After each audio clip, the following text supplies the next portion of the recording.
नमस्कार विद्यार्थी मित्रों। काफ़ी कुछ दिनों के बाद आज एक बहुत अच्छा वीडियो जो भी स्टूडेंट्स रिसर्च करते हैं या फिर किसी न किसी गाइड के पास पीएचडी रजिस्ट्रेशन करके अपना रिसर्च वर्क कर रहे हैं, वो सारे स्टूडेंट्स के लिए एक बहुत अच्छा वीडियो जो कि रिसर्च मेथोडोलॉजी के ऊपर मैंने आज बनाने का प्रयास किया है। दोस्तों, आज का जो वीडियो है उसमें मैंने एक वीडियो जो कि स्पेक्ट्रोस्कोपी के बारे में बनाने का प्रयास किया है। उसका टॉपिक है how to operate UV visible spectrophotometer with PC, यानी कि सिस्ट्रॉनिक का एक बहुत अच्छा UV visible spectrophotometer with PC. Model का नंबर है 117। ये सिस्ट्रॉनिक से परचेज़ किया गया है, बहुत अच्छा इंस्ट्रूमेंट है। उसमें आप कोई भी सैंपल का यूवी या फिर विजिबल रीजन में बहुत अच्छा स्पेक्ट्रा ले सकते हैं और अपने जो सैंपल है उसकी प्रूफ के लिए या फिर उसकी जानकारी के लिए बहुत अच्छी इन्फॉर्मेशन प्राप्त कर सकते हैं। तो दोस्तों, जो भी स्टूडेंट्स पीएचडी कर रहे हैं वो सारे स्टूडेंट्स के लिए ये आज का वीडियो बहुत बहुत महत्वपूर्ण साबित हो सकता है। दोस्तों, वीडियो एंड तक देखिए ताकि आपको इन फ्यूचर कभी स्पेक्ट्रोफोटोमीटर के ऊपर कोई दिक्कत नहीं आएगी। तो दोस्तों, आज का जो वीडियो है उसमें मैंने मेरे खुद के जो रिसर्च स्टूडेंट हैं उनके सैंपल्स लिए हैं और शुरू से ही स्पेक्ट्रोफोटोमीटर जो है उसमें यूवी विजिबल में किस तरह से स्पेक्ट्रा लिया जाता है। और ये स्पेक्ट्रोफोटोमीटर जो है यूवी और विजिबल दोनों रीजन में बहुत अच्छी तरह से रिजल्ट देता है। कहाँ पर पीक मिलता है, वो किसके लिए मिलता है, किस तरह से सैंपलिंग करना चाहिए, किस तरह से स्पेक्ट्रोफोटोमीटर सेल में सैंपल को रखना चाहिए, ये सारी जानकारी इस वीडियो में मैं आपको बहुत शॉर्टली इंस्ट्रूमेंट के साथ लेबोरेटरी में लाइव दिखाने का प्रयास करने जा रहा हूँ। दोस्तों, वीडियो एंड तक देखिए ताकि आपको इन फ्यूचर कभी स्पेक्ट्रोफोटोमीटर के बारे में कोई भी दिक्कत नहीं होगी। दोस्तों, ये जो यूवी विजिबल स्पेक्ट्रोफोटोमीटर है उसमें पीसी इनबिल्ट है। तो आप जो भी सैंपल आप रखने वाले हो उसके बाद तुरंत बहुत थोड़ी मिनटों में आपका जो स्पेक्ट्रा है पूरा पीसी की स्क्रीन के ऊपर हमें दिखाई देता है। आप चाहे तो उसको पीडीएफ या फिर एक्सेल में कन्वर्ट करके सेव कर सकते हो और ले भी सकते हो। तो दोस्तों, ज़्यादा टाइम नहीं लेते हुए शुरू करता हूँ पीएचडी स्टूडेंट्स के लिए बहुत अच्छा वीडियो।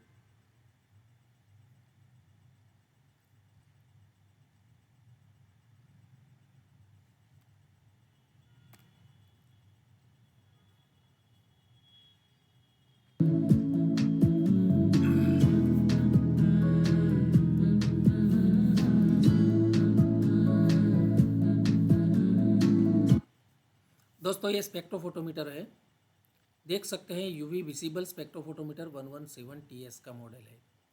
ये 1,80,000 रुपीज़ का सिस्ट्रॉनिक से हमने परचेज़ किया था। दोस्तों, यहाँ पर पूरा स्पेक्ट्रोफोटोमीटर उसके ऊपर ये पीसी की जो स्क्रीन है वो आपको दिखाई दे रही है। उसमें ये वाला जो है वो सिस्ट्रॉनिक का यहाँ पर सिंबल है। तो ये जो नीचे सिंबल है सिस्ट्रॉनिक का, ये आप देख सकते हैं। ये स्पेक्ट्रोफोटोमीटर सेल रखने के लिए 5 वैकेंसी यहाँ पर रखी हुई है। जहाँ लैंप होता है उसमें से ये लाइट पास होके हमें ऑप्टिकल डेंसिटी मिलती है। दोस्तों, मैं आपको स्पेक्ट्रोफोटोमीटर सेल बता रहा हूँ जिसको हम क्यूवेट भी बोलते हैं। तो इस तरह से उसमें सैंपल भरना होता है, उसके बाद उसके अंदर रखना होता है। तो दोस्तों, ये सबसे पहले मैं तीनों क्यूवेट जो है स्पेक्ट्रोफोटोमीटर सेल वो क्लीन करके उसमें रेफरेंस सॉल्यूशन एंड जो हमारा सैंपल है वो रखने वाला हूँ। अब सबसे पहले उसको मैंने क्लीन कर दिया। क्लीन करने के बाद सबसे पहले मैं वाटर का सैंपल रखूँगा सेल नंबर 1 में। यहाँ देखिए दोस्तों, वहाँ पर नीचे लिखा होता है सेल नंबर 1, तो उसमें वाटर रखा है मैंने। फिर दूसरे में जो भी मैंने मेरा सैंपल है, एक्सट्रैक्शन है, ट्री लीव का एक्सट्रैक्शन, वो मैंने यहाँ पर डाला। तो दोस्तों, वो डालने के बाद मैंने स्पेक्ट्रोफोटोमीटर सेल में दूसरे नंबर में उसको रखा है। अब देखिए, इसको मैं सेकंड नंबर सेल के अंदर रखूँगा।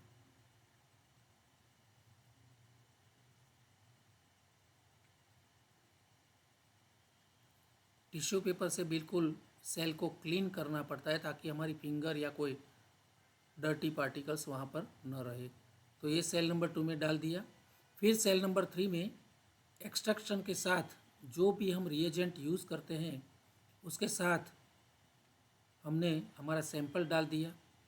यानी कि स्पेक्ट्रोफोटोमीटर के सेल नंबर 1 में वाटर, दूसरे में माध्यम यानी कि मीडियम जो कि एक्सट्रैक्शन मैंने डाला, और तीसरे सेल में मैंने सैंपल डाला। अब यूवी विजिबल लैंप को यहाँ पर क्लिक करके हम शुरू करें तो यहाँ यूवी लैंप चालू हो गया, विजिबल लैंप चालू हो गया। यूटिलिटी में से अब बाहर आए हम। फिर हमें स्पेक्ट्रम में जाना है तो यहाँ पर क्लिक करेंगे। देखिए दोस्तों, यहाँ मिनिमम कितनी फ्रीक्वेंसी रखनी है, तो यहाँ पर मैंने 200 या 300, आप जो भी चाहो मिनिमम वो रख सकते हो। तो मैंने 300 कर दी क्योंकि 300 के ऊपर मुझे चाहिए। फिर मैक्सिमम, तो मैक्सिमम मुझे 800 नैनोमीटर यानी कि 800 नैनोमीटर चाहिए, तो यहाँ पर वो कर दिया। स्पीड मैंने मीडियम रखी है। अब देखिए दोस्तों, स्कैनिंग होना शुरू हो गया है। अब जैसे ओके करेंगे तो स्कैनिंग शुरू हो जाएगा। अब ये तीनों सैंपल का जो स्कैनिंग है वो स्पेक्ट्रोफोटोमीटर के अंदर शुरू हो गया है। अब देखिए दोस्तों, स्कैनिंग पूरा होने के बाद फिर से हम यूटिलिटी में जाएंगे। यूटिलिटी में जाके वो चेक करेंगे यूवी और विजिबल लैंप चालू है कि नहीं। अगर ऑफ है तो उसको चालू करेंगे। फिर उसकी लाइट हमें बताएगी कि वो शुरू हो गया है। वो दोनों चालू होने के बाद देखिए, रेफरेंस का रीडिंग यानी कि स्कैनिंग 300 टू 800 नैनोमीटर तक स्कैनिंग करना शुरू कर दिया है इंस्ट्रूमेंट ने। अब यहाँ पर देखिए, अब ख़त्म होने वाला है। तो ये शुरू हो गया है दोस्तों। सबसे पहले वाटर था, रेफरेंस के लिए हमने वाटर रखा था। तो सबसे पहले जो स्पेक्ट्रा 300 टू 800 तक हमें मिलेगा वो सिर्फ प्योर वाटर का, यहाँ पर मैंने HPLC वाटर स्पेक्ट्रोफोटोमीटर सेल में लिया है। ठीक है, तो उसका स्कैनिंग शुरू हो गया। ये पूरी लाइन हमें मिल गई।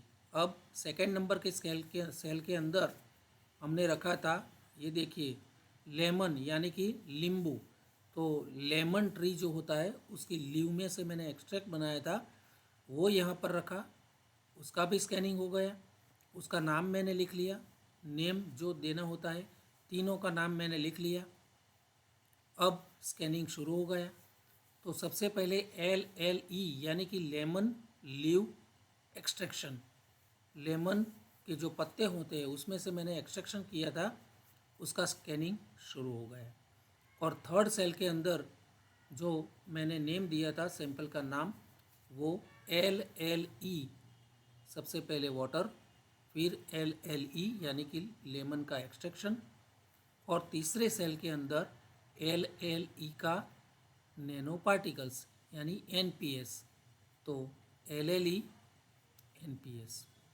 देखिए दोस्तों, ये सैंपल नंबर 2 यानी कि LLE सिर्फ एक्सट्रैक्शन का, ये तीनों मैं एक साथ इसलिए ले रहा हूँ कि वाटर की कंपेयर में एक्सट्रैक्शन का स्पेक्ट्रा किस तरह से मिलता है, कहाँ पर पीक मिलता है। और फिर लेता हूँ एक्सट्रैक्शन के साथ सैंपल का, तो तीनों की एक साथ कंपैरिजन हो जाएगी। दोस्तों देखिए, यहाँ पर ये सबसे नीचे वाटर का, फिर बीच में सेकंड नंबर का जो कि सिर्फ एक्सट्रैक्शन का था, और सबसे ऊपर आया वो नैनो पार्टिकल्स वाला था। तो ये तीनों की कंपैरिजन हम कर सकते हैं। तो इस तरह से आपका जो एक्सपेक्टेड पिक है वो हमें कहाँ पर मिलना चाहिए, तो ये सारी बातें दोस्तों यहाँ पर मैंने आपको बताने का प्रयास किया है। दोस्तों, आपको ये वीडियो अच्छा लगा हो तो उसको बहुत बहुत लाइक कीजिए, सब्सक्राइब कीजिए और शेयर करना मत भूलिए। आशा करता हूँ कि सभी पीएचडी वाले स्टूडेंट्स को ये वीडियो बहुत बहुत हेल्पफुल हो सकता है। दोस्तों, वीडियो को एंड तक देखना ये आपकी जिम्मेदारी है, ताकि आपका रिसर्च आप बहुत क्वालिटी के साथ कर सको। अगर ये वीडियो अच्छा लगा हो तो दोस्तों बहुत शेयर करिए, लाइक करिए, सब्सक्राइब करना मत भूलिए और आपके सभी ग्रुप में उसको भेज दीजिए, ताकि सभी रिसर्च करते हुए या पीएचडी करने वाले स्टूडेंट्स को ये वीडियो बहुत बहुत हेल्पफुल हो सके। धन्यवाद, नमस्कार।